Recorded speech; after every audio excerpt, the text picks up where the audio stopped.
ভাইয়া সামনে পরীক্ষা, কিন্তু কোনো মতে আমার পড়ায় মন বসছে না। আমি এখন কি করব? মাথায় শুধু একটা ভয়, যদি পড়ায় মন না বসে তাহলে আমি কিভাবে ভালো রেজাল্ট করব। আর না পড়াশোনার জন্য যদি আমার পরীক্ষায় নাম্বার কম আসে তাহলে পরিবারকে কি বলবো? নিজের চোখের সামনে দেখি মায়ের মুখ, বাবার আশা, আর সেই দায়িত্বে যেন আমার বুকটা চেপে ধরে। তো তুমিও কি এমন অবস্থার মধ্য দিয়ে যাচ্ছ যে পড়াশোনায় মন বসাতে পারছে না? তাহলে এই ভিডিওটা শুধুমাত্র তোমার জন্য। আজ আমি বলবো কিভাবে খুব কম সময়ে বাস্তব কিছু প্রমাণিত টিপস দিয়ে পড়াশোনায় মনোযোগী হতে পারবে। কিন্তু টিপস শুরু করার আগে আমি তোমাদের একটা গল্প বলি। একটা ছেলে ছিল, নাম রিয়ান। পরীক্ষার মাত্র 20 দিন বাকি, তবুও ফোনে গেম, ভিডিও রিলস দেখা আর নিত্যদিনের রুটিন। মা বলতো, বাবা একটু পড়ে নে, তুই পারবি। বাবা বলতো, ভবিষ্যৎটা নিজের হাতে গড়ে নে। কিন্তু ওর মাথায় শুধু একটাই কথা, মন বসছে না। একদিন রাত 2টায় সে জানলার পাশে বসে আকাশের দিকে তাকিয়ে ভাবলো, আমি কি সত্যি হেরে যাচ্ছি?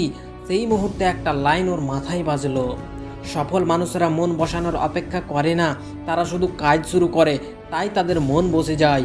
সেই দিন থেকে ও বদলে গেল। প্রতিদিন অল্প করে কিন্তু মন দিয়ে পড়াশোনা শুরু করলো, আর ফলাফল ক্লাসে প্রথম 3 জনের মধ্যে নাম এলো। একসাথে বাংলা, ইংরেজি, বিজ্ঞান সব ঢোকাতে চাও? তাহলে কিছুই হবে না, তোমার পড়ায় মন বসবে না। তাই আজ আমি নিয়ে চলেছি এমন 4টি প্রমাণিত টেকনিক, যা যদি মন দিয়ে ফলো করো 1 মাস পরেই তুমি নিজেই বলবে আমি বদলে গেছি। তাই এখনই একটা খাতা আর পেন নিয়ে বসে পড়ো, কারণ প্রত্যেকটা টিপস এতটাই গুরুত্বপূর্ণ যে নোট না করলে ভুলে যাবে এই মূল্যবান কথাগুলো। তো চলো আজকের ভিডিও এখানেই স্টার্ট করা যাক। ছোট ছোট টার্গেট রাখো, মিনি গোল টেকনিক। অনেকেই একসাথে বাংলা, ইংরেজি, বিজ্ঞান সবই পড়তে চাই, ফলাফল কিছুই মনে থাকে না আর মনটাও বসে না। তাই আজ থেকে শুধু 25 মিনিটের ছোট একটা টার্গেট রাখো। একটা অধ্যায়, একটা কবিতা, একটা সূত্র ছোট করে নাও। এই যে ছোট ছোট জিনিসগুলো শেষ হলে তোমার ব্রেনে ডোপামিন রিলিজ করে, যা তোমাকে মোটিভেটেড রাখবে। মনে রেখো, ছোট জায়গাগুলোই বড় সাফল্যের রাস্তা তৈরি করে। টেকনিক নাম্বার 2, ফোন দূরে রাখো, কিন্তু মন থেকে নয়। এখানে তুমি বলবে যে কিভাবে মন থেকে নয়, এটা আবার কেমন কথা বললেন স্যার? আমি বলছি, মন বসে না কারণ চারপাশে ডিস্ট্রাকশন বেশি। তাই একটা নির্দিষ্ট জায়গা বানাও যেখানে শুধু পড়া হবে। ফোন দূরে রাখো, নোটিফিকেশন বন্ধ করো, হেডফোনে হালকা লো মিউজিয়াম চালাও। তোমার মস্তিষ্ক ধীরে ধীরে বুঝে যাবে এই জায়গায় এলে কাজ শুরু করতে হবে।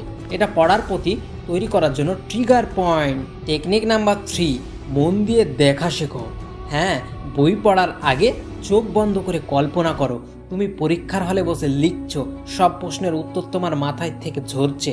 নিজেই সেই মুহূর্ত দেখো আর অনুভব করো। এই কল্পনাটা বারবার করলে তোমার ব্রেন বিশ্বাস করতে শুরু করবে যে আমি পারবো।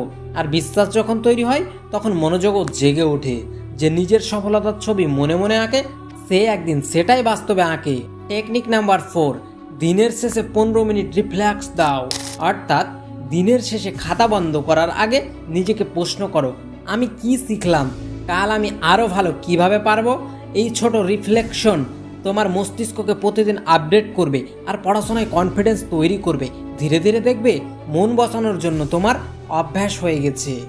ভাই, 1 মাস পরেই তুমি হয়তো বলবে, আমি কি করে এত পড়তে পারছি জানি না, কিন্তু এখন মন নিজে থেকেই বসে যায়। তুমি পারবে, শুধু শুরু করো। আর যদি আজ থেকেই শুরু করো তাহলে একদিন ঠিক তুমি গর্ব করে বলতে পারবে, আমি নিজের জন্য লড়তে যাচ্ছি। হ্যাঁ ভাই, এই টিপসটি যদি তুমি ফলো করতে পারো তাহলে তুমি 1 মাস পরেই দেখবে তোমার সফলতার চাবিকাঠি। তো আজকের এই ভিডিওটা কেমন লাগলো? যদি ভালো লাগে থাকে তো অবশ্যই একটা কমেন্ট করে জানিয়ে দেও, এবং তোমার সেই সব বন্ধুদের শেয়ার করতে ভুলো না যারা পড়াশোনায় মন বসাতে পারে না।